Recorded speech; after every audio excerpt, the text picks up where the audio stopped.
referees did what they thought was right, and I thought they officiated the game the way they felt it went. And but from my perspective, I didn't see anything dirty from either team. George talked about how this team is better when they're kind of the hunter and they're the underdog. How do y'all keep that mindset this week when y'all are not going to be the underdog? Well, we've talked a lot about it.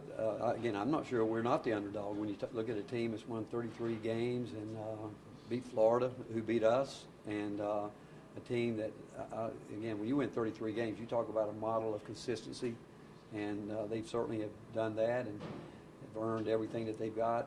And everybody you talk to about them, they rave about them as a team that really understands what they want to do together as a team. But 33 wins speaks for itself, and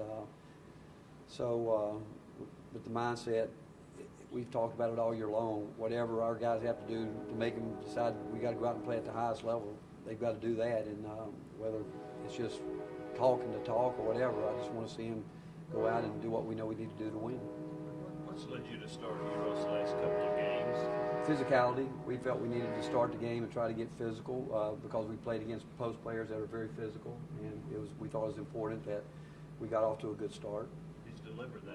He's done a good job. Yeah, I thought he was, again, a little bit amped up, and after watching the tape, the first two fouls, it wasn't flagrant, which at the time, even our team, we just wanted to play basketball, but that's who he is. That's his emotion with it, and we need him. And I've said all year long we need all these guys, but he certainly has done what we've asked him to do. It's a challenge in defending a team like FAU that has so many good three-point shooters. It's a challenge. It really is, and the fact that you think that they shoot it with confidence. They really do a good job of knowing where each guy is on the court. They do a good job of getting in gaps and passing the ball, delivering it on the money. They've got some guys that have as quick a release as anybody that we've played against all year, where the pass is there and they don't need any time to get it off. And but they spread it out and run really good offense. And like I said, 33 wins to me speaks for everything that they're about. Dusty Mesa last night to prepare for you guys. He was going to prepare for Australian rugby rules or something like that. How do you interpret that quote? Well, you know what? I took a Big East All-Star team to Australia back in '90. We went to a match, and I enjoyed it. You know, I thought it was good. I liked the way the referee does all that stuff, you know. But I enjoyed watching it, and you know what? I would probably pay to go see it. We were free that day, but I would pay to go see it. Well, when he got hot in the second half, did most of his points come out of the flow of the offense, or did you design a lot of stuff for him? No, we didn't do anything that we haven't done all year, and he after the first shot, he put up a left-handed hook, and I said, hey, don't shoot that shot. You got to get to your high release, and from that point on, he did, and he. And again, I said it after the game. For him, as hard as he worked, it was great to see him have a day like that at that time, because if anyone deserves it, he did. You were fishing against their zone defense. Was that something you anticipated doing? We did. We told our team we felt at some point in time that they would go zone, and really the way they play it is when we started the year and the way we kind of play our zone somewhat the same way, and so we knew what we would go to, and. But yeah, we thought at some point in time they could do that. Rick, you guys have played a lot of games in New York in the last few years, played at Madison Square Garden. Is that something that helps, having a team that's familiar with the environment to some extent that they'll be in? You know, I don't know. I think this time of year, it's just the moment of being in the NCAA and being a part of 16 teams that are left in the tournament. It brings great excitement. And I thought what Jemai Mashak said when someone asked him about the tournament, he said just growing up as a kid, wanting to be in the tournament, and the excitement of it, I think alone is what gets guys excited. But going to New York is and playing there. I don't know if these guys have played there or not. Did all these guys have they?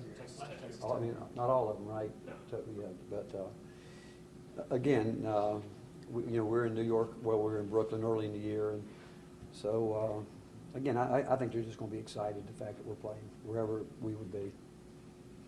In terms of, obviously every team's is kind of its own thing, but the physicality this team plays with, is it one of the more physical teams you've had at Tennessee, or is it just about what y'all have been? You know, when you use the word physicality, we're strong. I mean, we got length, we got now with Zakai being out, you know, you put a guy in like Jemai Mashak that's, almost 200 pounds and taller, and Tyreek Key and Santi, those guys are you know, they work hard, they play hard, and there's teams run such good offense. If you're not willing to really try to keep up and try to get through screens the best you can, you're going to give up shots. And so when people say physicality, I'm not sure exactly what that means. Does it mean when the shot goes up, you're going to block somebody out where everybody knows that that's part of the game where it is physical, where you have to put bodies on people? But sometimes we do it well, sometimes we don't. Is physicality fouling? We don't want to foul, I can tell you that. I mean, we don't want teams parading to the line on us. But we are an older, stronger team, big guys, and but I think so. You'd have to define physicality in terms of how do we use it. I would say what I was trying to say earlier. We're going to try to play as hard as we can play. If that's being physical, I guess we're going to be physical. Rick, this program last was in the Sweet 16 in 2019, but there's been a lot of changeover. How much do you tap into your experience to try to maybe help, you know, push on through at this stage of the tournament?